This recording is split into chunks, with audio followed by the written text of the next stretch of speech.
Good morning 12th standard students. तो आज हम सीखेंगे मैकेनिकल प्रॉपर्टीज़ ऑफ फ्लूइड का next topic, that is surface tension and surface energy. Last lecture में मैंने जैसे सरफेस टेंशन के बारे में बताया था कि what do you mean by surface tension, किस तरीके से कोई लिक्विड जब किसी सरफेस के ऊपर गिरता है तो उसके बीच में दो तरीके के फोर्सेस रहते हैं। एक खुद के बीच में कोहेसिव फोर्स और दो अलग चीज़ों के बीच में एडेसिव फोर्स ऑफ अट्रैक्शन। ठीक है, तो आज हम लोग सरफेस टेंशन का डेफिनेशन देखेंगे मेन, और सरफेस टेंशन के डेफिनेशन पर उसका एक छोटा सा एक न्यूमेरिकल देखेंगे।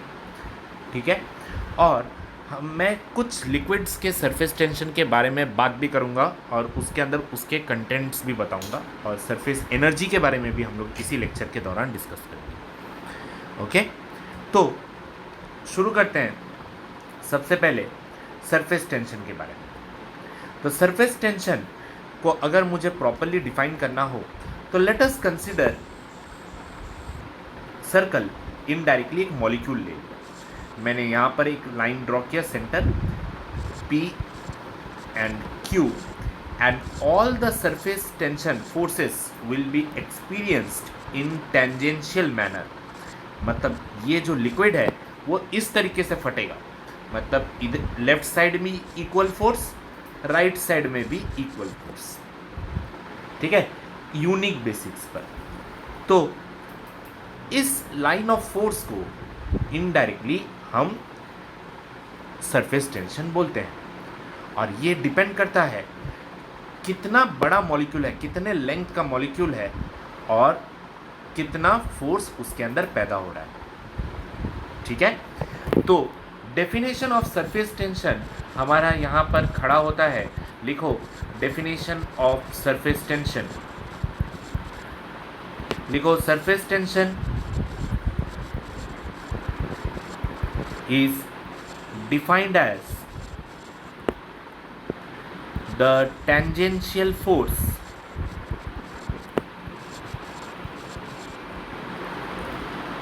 acting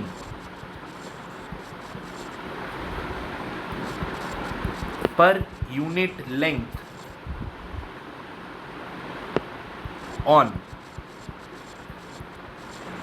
both sides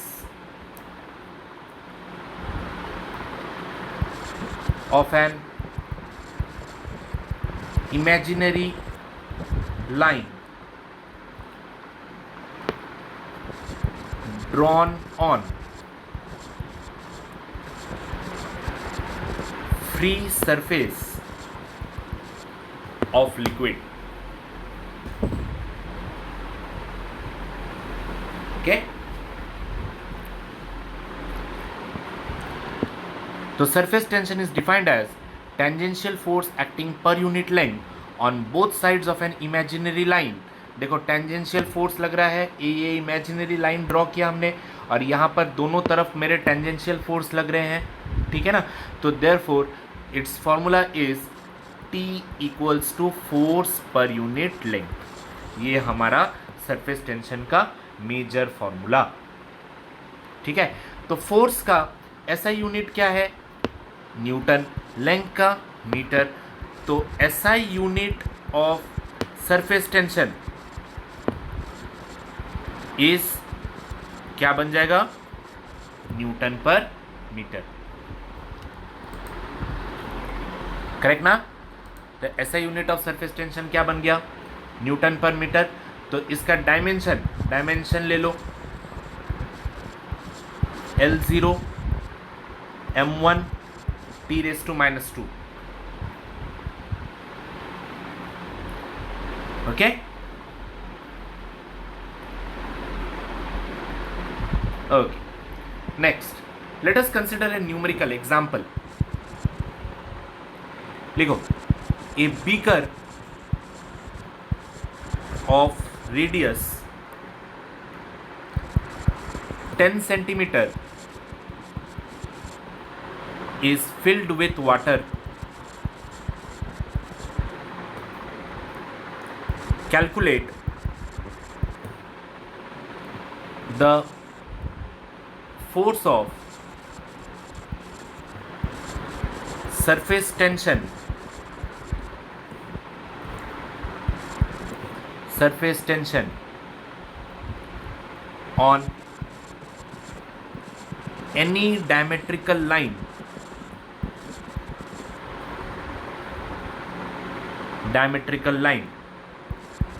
on its surface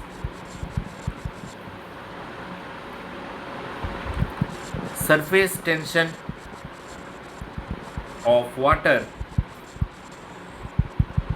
is 0.075 Newton per meter.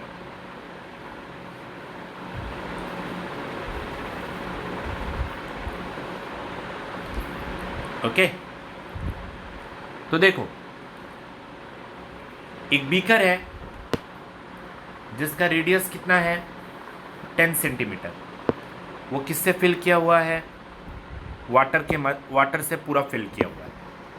हमें क्या calculate the force of surface tension,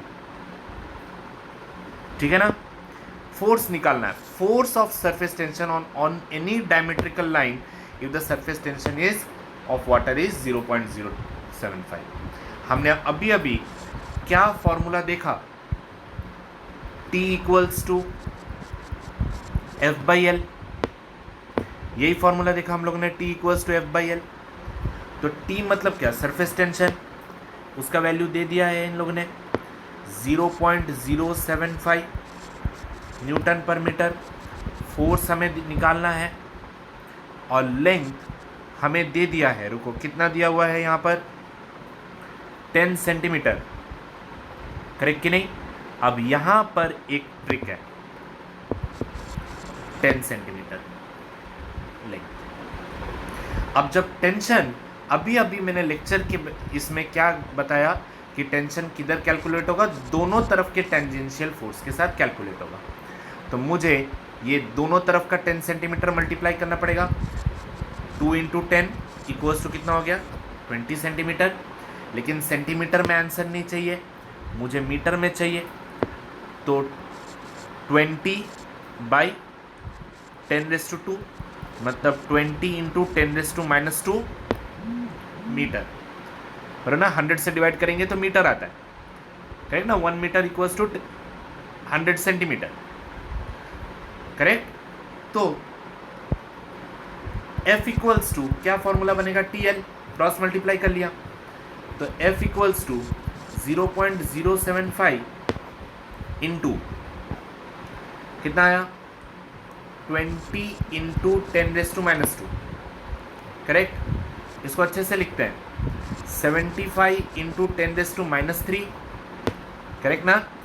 2 into 10⁻1 into 10⁻²।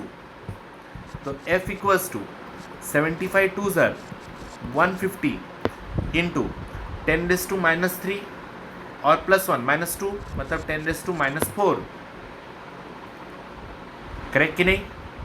अब 4 टाइम्स इधर पीछे जाते हैं, 1 2 3 मतलब एक और ज़ीरो आएगा, 0.015। ये हमारा फोर्स निकल गया, ठीक है? तो 0.015 न्यूटन का जब फोर्स लगेगा तब ये दोनों मॉलिक्यूल स्प्लिट अप हो जाएंगे, मतलब टूट जाएंगे।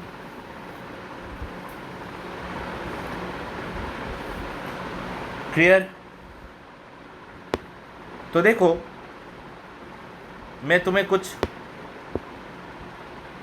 लिक्विड मॉलिक्यूल्स के बारे में बताता हूं, जैसे कि वाटर, मर्क्यूरी, सोप और ग्लिसरीन, ठीक है? मर्क्यूरी हमारा थर्मोमीटर में रहता है, वाटर सोप देखा है, और ग्लिसरीन ये ज़्यादातर वैसलीन या फिर बहुत सारे कॉस्मेटिक आइटम्स में रहते हैं।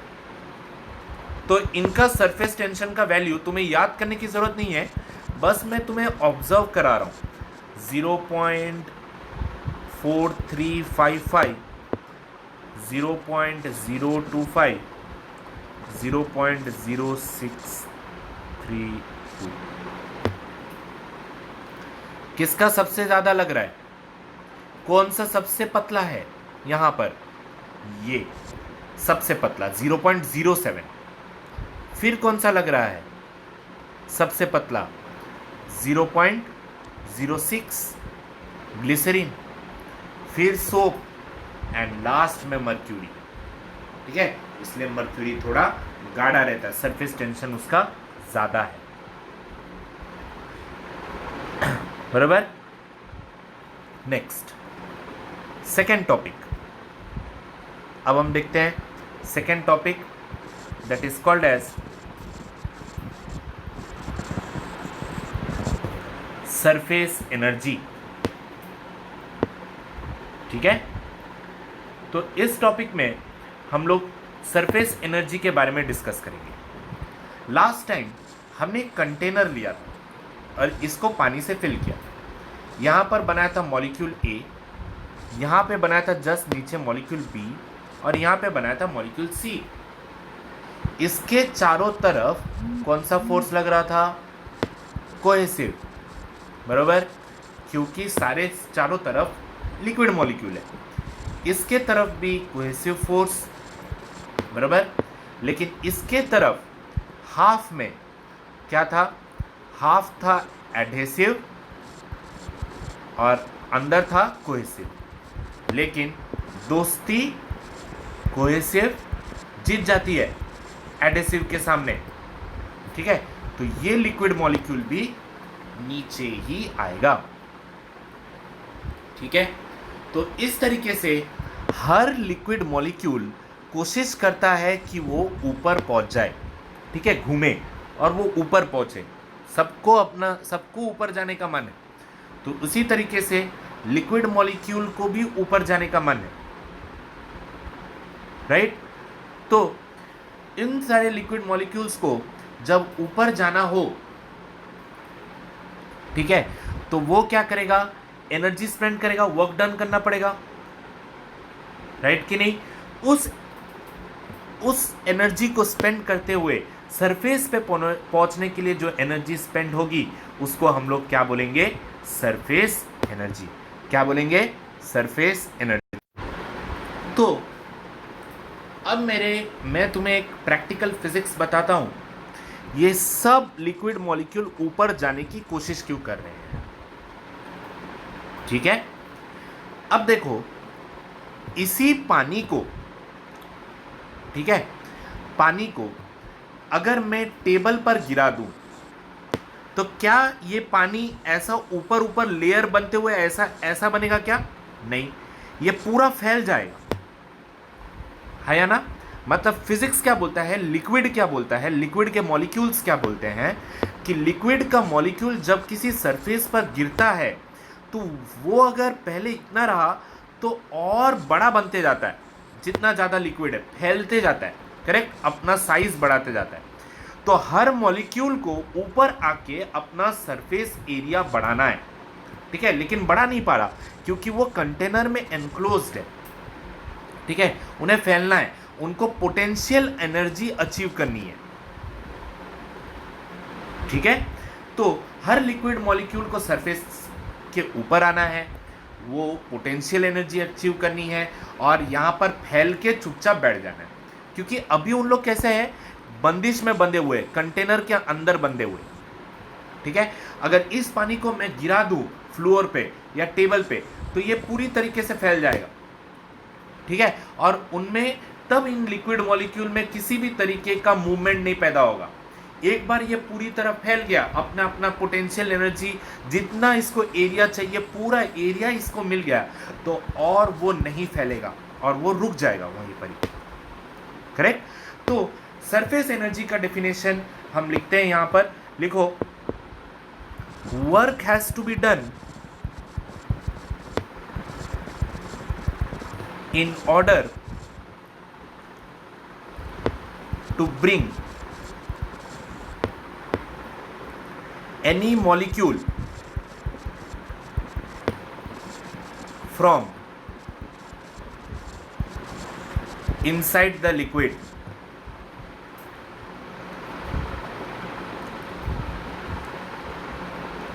into surface fin.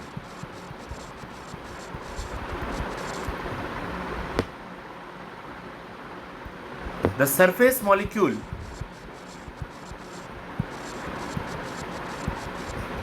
possess extra potential energy as compared to molecules inside the liquid.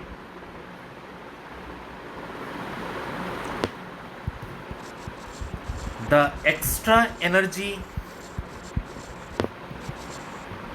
of the molecule is called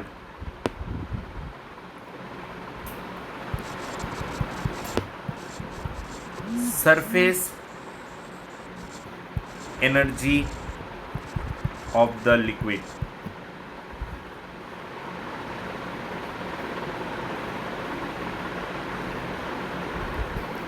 क्या बोलेंगे? Surface energy of the liquid. ठीक है. Now let us determine derivation. Important, काफी बार exam में आया हुआ है, ये पुराने बुक से क्वेश्चन है. Relation between surface energy and surface tension. तो हम क्या देख रहे हैं? Relation between surface energy and surface tension. ठीक है. तो ये डेरिवेशन के लिए सबसे पहले डायग्राम ड्रॉ करो. Draw this diagram. और एक तरीके से ये एक्सपेरिमेंट मैंने पहले भी एक्सप्लेन किया हुआ है.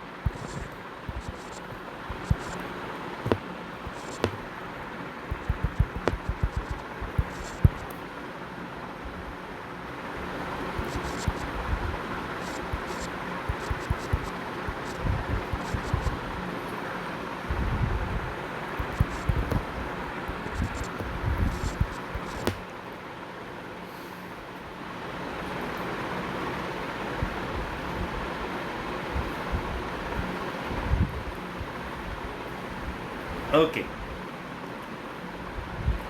तो देखो, तो मैंने एक रेक्टेंगुलर फ्रेम ले लिया. मैं यहां पे ड्रॉ करके दिखाता हूं, तुम्हें समझाता हूं. देखो, PQRS ये जो पार्ट है, इसको सोप फिल्म में डुबा दिया. सोप में डुबाया मतलब सोप जो हमारा रहता है उसमें डुबाया. तो इसके अंदर एक सोप जैसा फिल्म क्रिएट हो. अब मैं इसको इस तरफ खींचूंगा Q डैश R डैश तक. तो ये फिल्म है ना एक्सटेंड करेगा. एक मैंने अभी क्या बोला, मॉलिक्यूल दोनों तरफ फोर्स लगाता है, तो इसलिए एक तरफ फोर्स F पकड़ा, बराबर, और दूसरी तरफ मैं क्या फोर्स पकड़ रहा हूं, F डैश. ठीक है. Q डैश R डैश तक मैंने एक्सटेंड किया. अब मैं इनके बेसिस पर रिलेशन ढूंढूंगा कि सरफेस टेंशन और सरफेस एनर्जी का क्या रिलेशन. तो पॉइंट नंबर 1 लिखो. Consider a rectangular frame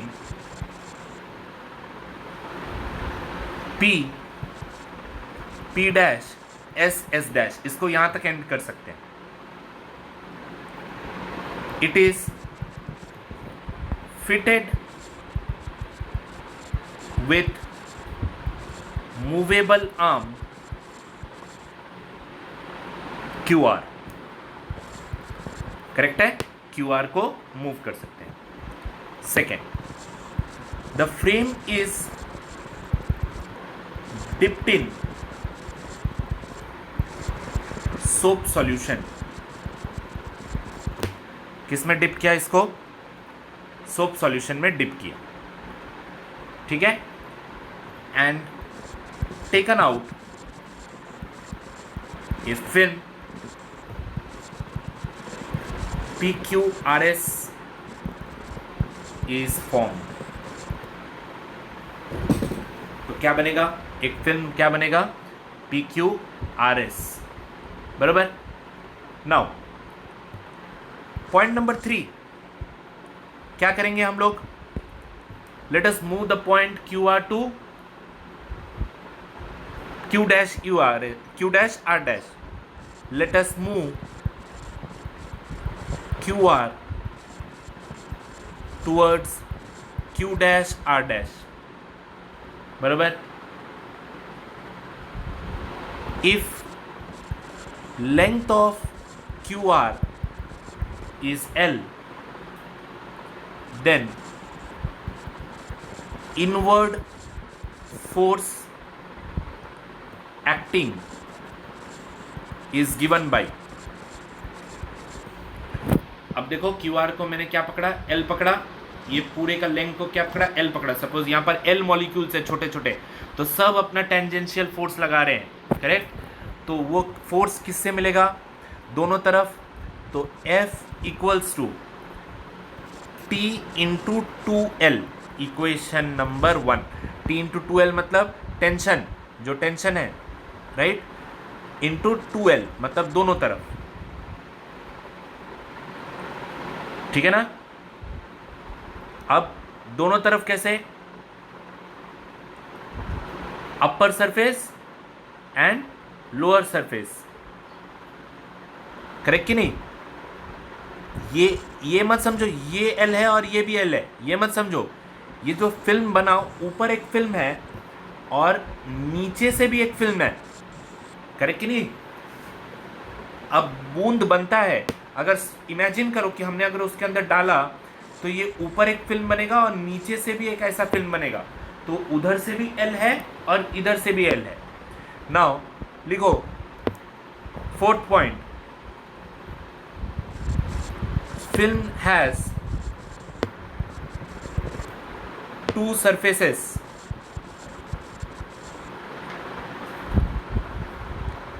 surfaces, one lower surface and another upper surface, correct?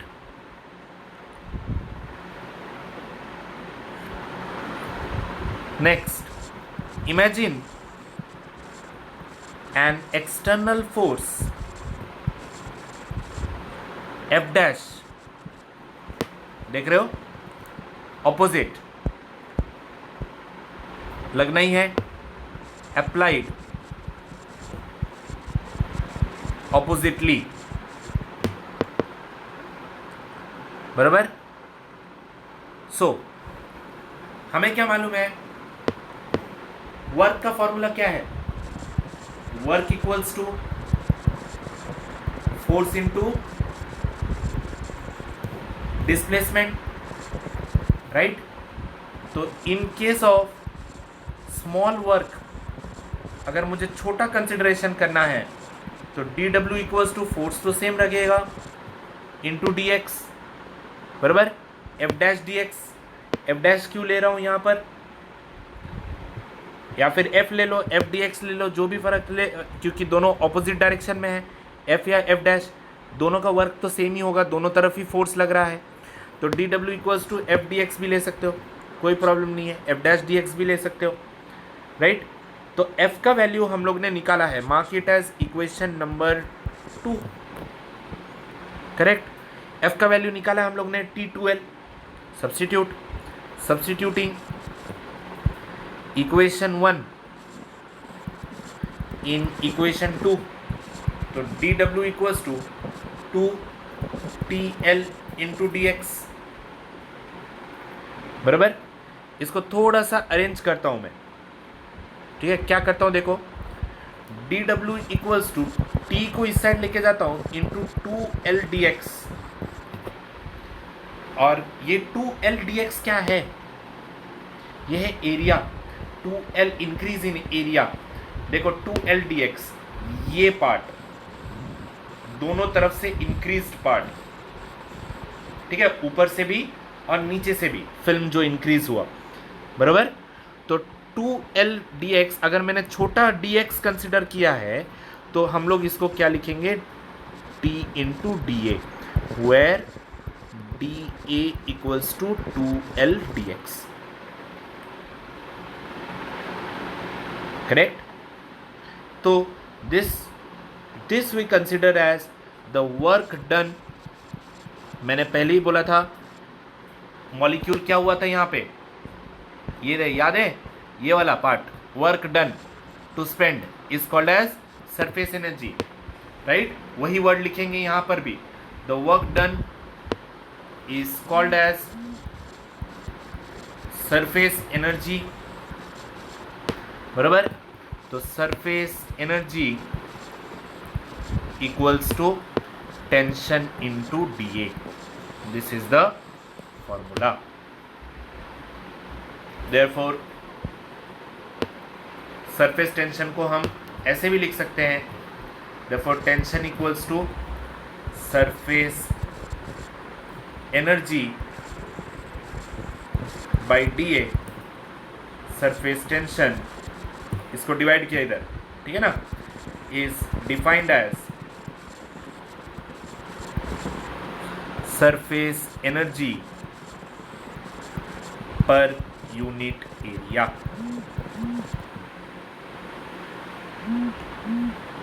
Clear? समझा? समझा सबको? ओके.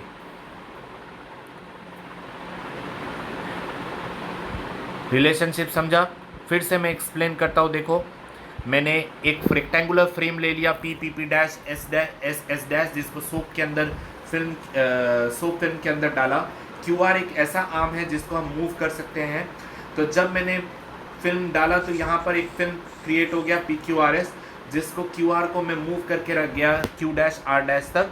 तो फोर्स राइट साइड भी एक्ट किया और लेफ्ट साइड भी एक्ट किया, और L भी दोनों तरफ से, एक ऊपर वाले फिल्म में, एक नीचे वाले फिल्म में, बराबर? वही लिखा मैंने. तो force equals to T into 2L, tension into 2L. ऊपर वाला film, upper film and lower film, ऊपर वाला लेयर, नीचे वाला लेयर. देखो मैंने यही लिखा है. तो समझो एक एक्सटर्नल फोर्स है, तो work equals to force into displacement हमें पता है. तो अगर छोटा वर्क हुआ, स्मॉल वर्क हुआ, तो dW इक्वल्स टू फोर्स तो वही लिखेगा इंटू dx. तो F का वैल्यू मैंने यहाँ पे डाल दिया. मैंने सिर्फ T को बाहर निकाला और 2L dx ले लिया. 2L dx क्या बना दिया यहाँ पर, ये एरिया बना दिया, बराबर कि नहीं? 2 लेंथ dx कैसे बना, इस तरफ का डिस्प्लेसमेंट dx, बराबर, और ऊपर का लेयर और नीचे का लेयर, करेक्ट कि नहीं? ऐसा पुल किया हुआ है. तो ये बना दिया एरिया, नया एरिया dA. ठीक है, area rectangle, length into breadth. ये लेंथ पकड़ा मैंने, ऊपर वाला फिल्म, नीचे वाला फिल्म, लेंथ, और ये ब्रेथ. ठीक है, ओके. तो देखो ये TA बन गया, तो T इंटू DA. तो DA ऐसे रह गया. DW हम लोग ने देखा था, surface work done is also called as surface energy. तो surface energy equals to T into DA. तो T equals to surface energy by A. तो surface tension is defined as surface energy per unit area. Clear? Okay okay, this much for this lecture. Next lecture में हम इसका एक numerical करेंगे और फिर angle of contacts वो भी सीखेंगे नेक्स्ट लेक्चर में. Thank you everyone, bye.